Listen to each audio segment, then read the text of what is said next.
Good afternoon, everyone.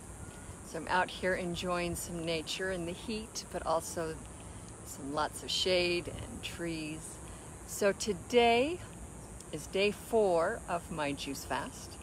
I actually don't know how long I'm going to be going on it. I was going to do it just originally for 3 days, and I'm just going to keep going for a few more days.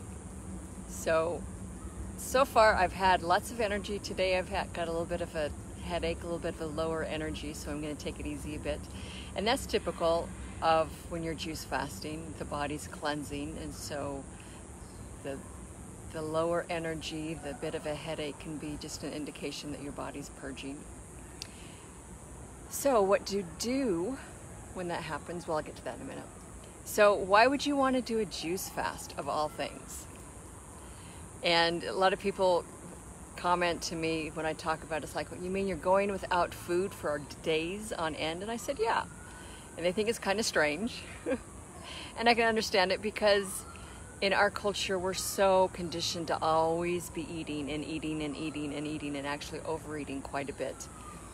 And that puts a lot of strain on the digestive system, to always constantly be digesting food instead of, hello, thanks for tuning in, instead of allowing the body and the digestive system just a rest so that it can do some needed house cleaning. Because in our society, with the way things are, with so much chemicals in our food and the air and the water and in our household products, there's so many toxins that are destructive to our health, quite frankly. Not only do they destroy the gut lining, but when we breathe them in, then it destroys hello, thanks for tuning in. When we breathe in a lot of toxins, then it affects our sinuses, our lungs, our moods, our brain functioning, our clarity, all kinds of things. And so it is good to do a good house cleaning from time to time. And so today I'm in day 4 of my house cleaning. I've been doing primarily watermelon juice, and I've had some other fruits and vegetables that I juiced up so that they wouldn't go bad. So I wanted just to talk a little bit about what to do if you're going to do a juice fast, why you'd want to do it, and what to be on the lookout for. So in this particular juice fast, I've done a lot of them over the years, and so physically then my body's used to it, and so they're easier for me. Plus, I don't eat a lot of garbage and crap in between juice fasts. I eat a plant-based diet, and so that means that it's a diet based in plants, not animal products, not processed packaged junk food, fried foods, fatty foods, things that are really unhealthy for us and that we know are going to deteriorate the body. Hello. I'm glad you can tune in with me. So you want to do a good house cleaning from time to time, because it's been shown that there's been a lot of research done on fasting, both juice fasting and water fasting, and it's been shown over and over and over again by thousands of people who've juice fasted that it's a great way to reverse a lot of health conditions, health issues. It allows the body to rest, the digestive system to rest and to heal, so that all of that energy can be spent in cleaning house, repairing, rebuilding new tissues. And so once you get to a point where you've got your physical condition or your physical health pretty good, you've got a solid foundation and base for that, then when you go into juice fasting, then it becomes more of a spiritual opening.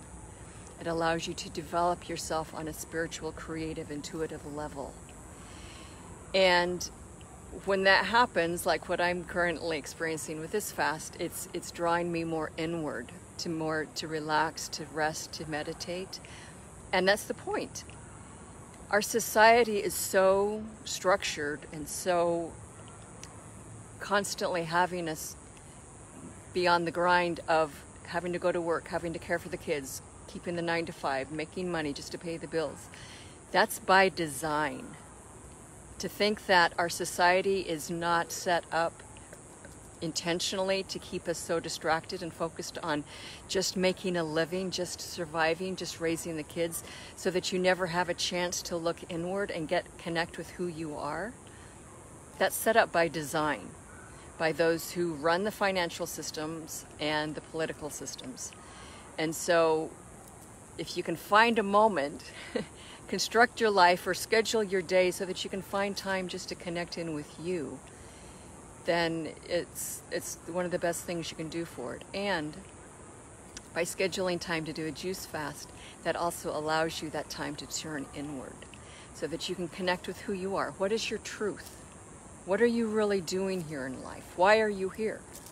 What do you want to experience it? What do you want to create? Rather than just living your life on autopilot, like doing what everybody else tells you you're supposed to do, of just the grind of paying the bills, of working 10 hours a day, raising the family, chasing kids around. There's more to life than that. There's so much more. And unless you can schedule your days in such a way that you can tune into who you are and finally start to find truth and clarity of what you really want, then you're always just going to be doing the 9-to-5 grind and living your life on autopilot. And how satisfying is that really, honestly? You know, I think one thing with the shutdown and this plandemic, scandemic virus thing, it's given a lot of people a time just to pause and to really think about this stuff. What are you doing with your life? Are you happy with how things are going? Are you happy with the way society is structured and all the restrictions coming down on us? Look at what's going on underneath all the surface. Why is that all of a sudden hitting? That's not by accident, by any stretch of the imagination. So take some time and just ask yourself, what do you want? You know, doing a juice fast is great for that.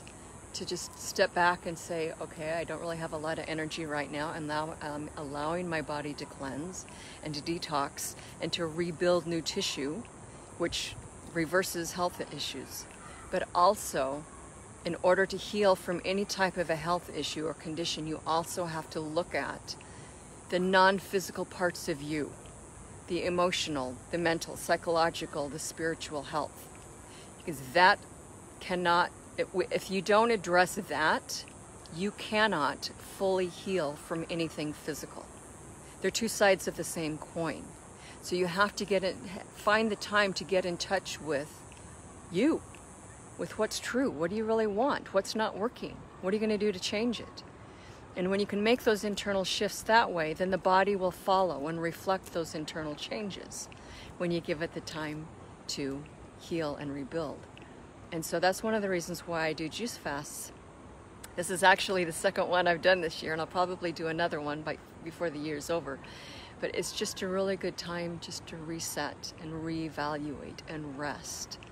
You know, simply by resting and doing nothing, the body can heal. So when you're doing a juice fast, you can, like what I'm experiencing right now, a slight headache, a little bit less energy. Thanks for tuning in, you guys. That's just an indication that your body's purging and doing house cleaning. So there's a couple of things that you can do to support that process to make the low ebbs or the headaches and the tiredness move through quicker. And that's when we have to look at the 4 channels of elimination. That's why those are so important, because when we can support those channels to open up and to move, it allows the toxins and wastes and gases and such to move out of the body, which is when they get stirred up, that's what creates the feeling of the headache or the low energy, because your body's really busy detoxing and cleaning house. So whenever we can support that, then it makes for a much smoother transition through the fast. So what are the channels of elimination? Well, there's your lungs, the sinuses, the breathing out with your breath. Whenever we exhale, it's a gas, carbon dioxide, a waste gas that the body doesn't need. There's always other toxins and such that are breathed out or exhaled out on our breath. We sweat through the skin. So if you can go into a sauna, go out into the sun and sweat, that also, even exercise, that also helps open up the pores of the skin so that the skin can release toxins and wastes and gases and such. And then you've got the urinary system out through the kidneys and the bladder. That's another route of exit, of purging, of cleansing. And then the main one is through the colon, of keeping that open. So many people have a lot of congestion, a lot of backlog in their colon, and that contributes to a lot of disease, as well as emotional imbalance and anger and irritation and impatience. So if you're stuck in those emotions and you're feeling irritated and angry a lot, then maybe it's because your body's backed up. Your digestion system, your colon is backed up. And so do a good colon cleanse, open it up, allow things to move. You know, when I teach people about how to do cleanses and such, then this could be true for you too. The initial knee-jerk response to the colon is the yuck factor. And I have to just sit down with them and say, okay, what is it really that's so yucky to you? Where did we get that idea that that area of the body is horrible and icky and gross and disgusting? You know, think about it. You know, I've been a massage therapist for a very long time, a lot of years, which means I've touched more bodies than I ever want to count. And learning about the body, working on the body for as long as I have, then I've come to a place where, you know, the body is just the body. The body function is just the body function. It doesn't matter if it's muscle contractions, the digestive system, the things that the colon does, the heartbeat. It's just body functions. So why do we have such issues around what the colon does? I think one of the things that has taught us to have such a yuck factor about that area of the body and to think it's so disgusting and gross is how we've been raised and conditioned. A lot of our attitudes and our beliefs and come, like, we just absorb them as young children and we don't even think about them. They're just imprinted in us and they become subconscious or unconscious, and then we act it out without even questioning. It's just the knee-jerk, oh, that's gross. It's like, well, really? Did you ever examine and sit with why do you even feel that way? Where did you come with, where did that idea or that opinion come from?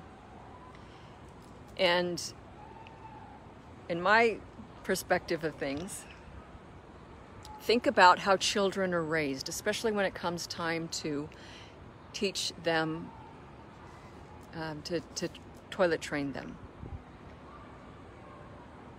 You've got, you know, when the baby is in diapers, of course they don't have control of that part of the body, and so they fill up the diaper, and sometimes it's an explosion and it does create a mess. So when the caregiver or the mother is changing the diaper of the child, oftentimes, don't they say, oh, this is disgusting, this is gross, ugh, what a mess? When that is spoken, when that energy and that emotion is going out in that moment of the experience, what do you think is being absorbed and imprinted into that child? Because they're taking it. The mother's talking to them, talking about a bodily function and how disgusting and gross she thinks it is because now she has to clean up the diaper. What is imprinted? What is given to that child in that moment? Is it shame? Is it a sense of, oh, my body's not okay? My body's functions are bad? Think about it. You know, it's just bringing awareness to things like this. And then during the time of toilet training, when the child is learning how to use the toilet and learning how to control their body, how much criticism or shaming do they receive by missing the toilet and going into their pants instead, of having accidents? Are they criticized? Were you criticized? You know, what messages does that send to the little child about their body? And then growing up, we just absorb all of that. We don't even think about it. So that now when it comes as an adult and thinking about cleaning out your body to create greater health and vitality, then these imprinted ideas that we were raised with about the area of our colon, that area of the body, come up, and what's with it? All of those negative messages that we received as infants, of toddlers, of the body's not good, it's gross, it's disgusting. Body functions are yucky, they're dirty. Some are good, some are not. You know, it's not even necessary. When the body is what it is, the body functions are what they are. So I'm sharing this with you because if you've got, you know, if you have squeamish ideas about not doing a cleanse, about not wanting to do something to create health in your large intestine and your colon, they're just tissues, then look at this. What are some of the things that you have adopted that give you the yuck factor, that give you the attitude of like, oh. Really look at that and see if you are carrying around a rejection, a shame of your body on some level, because it's also a shame and a rejection of you. And the more you can uncover that and come into greater love and acceptance for you and your body and how it functions, that goes miles in creating a strong foundation of health, not just physical health, but self-love, of confidence, of emotional, psychological health and well-being. And when you have that, then you go out into the world, your energy is totally different. So think about all this stuff that I'm sharing. If you have questions, I'd love to have conversations or just interactions with you. But that's what some of the things that come up for me right now in doing my cleanse, of just looking at deeper connections with the body, connections with myself, connections with what we were taught growing up. And are those, just questioning, are those even true? Do we really need to keep those ideas, or are they harming us and limiting us now? So that's one of the things that juice fasting can bring up, is a space for all of this questioning and observation. And then from there, it just gives more richness to life. So I encourage you to take pause, schedule some time, just a few days. If you can't do it, I don't know how many days I'm going to be doing this particular juice fast, but even if you can just do it for a weekend or 3 days, carve out the time in your schedule and say, I deserve this. It's time for me to connect with me and find out what's truth. How do I want to live? In the midst of all the madness and insanity that's going on in the world this year, how do you want your reality to be? How do you want to live? What kind of relationships do you want to have? Are there conversations you need to have with certain people to clean them up, so that you're not holding in all of that energy of the resentment, the unspoken turmoil, the chaos, the stress? Because I can promise you that will lead straight to disease if you don't let it out. That's what fasting is for. All right, so thanks for tuning in. Glad you guys just came in to spend these few minutes with me. If you like what I share, if you like this conversation, I'd love to have some more of it with you and see what your perspectives and ideas are and your experiences. I also share tips with my friends about health, healthy living, how to create a solid, healthy base and foundation, which includes fasting, which includes proper diet, which includes mindset. So if you'd like those tips, then let me know, and I will add you to my friends list so that you can get my weekly tips. All right, so with that, I'm going to enjoy some more time here in this beautiful garden area as I enjoy my fast and take some rest time. So enjoy the rest of your day, everyone, and I will talk to y'all soon. Thanks.